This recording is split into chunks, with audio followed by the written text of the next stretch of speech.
A local high school coach paralyzed by a gunshot is hoping to use his situation to help at-risk youth.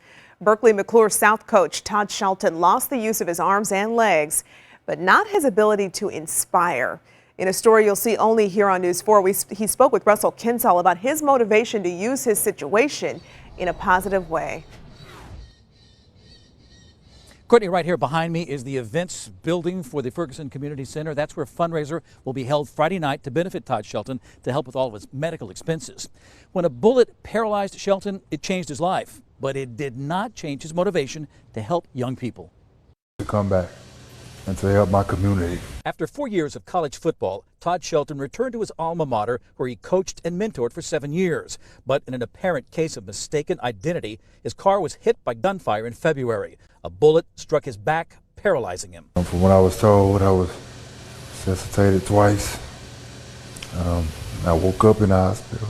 Shelton's using his competitive nature to motivate him in physical therapy sessions, but he hasn't stopped thinking about or talking with the teens he coached. They go through a lot.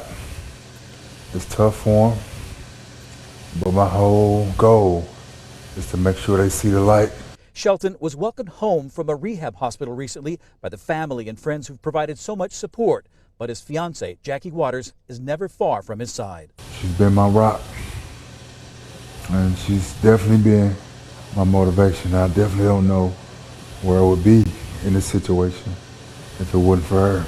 After Shelton was shot, the car crashed into a utility pole. It was Waters who pulled him from the wreckage. Most people would kind of tuck tail and run when stuff like this happens, but I told them from day one, I'm in it to win it, and I'm here for the long haul. A GoFundMe account has been set up to raise funds to buy a handicapped accessible van to accommodate his 6', 5' frame.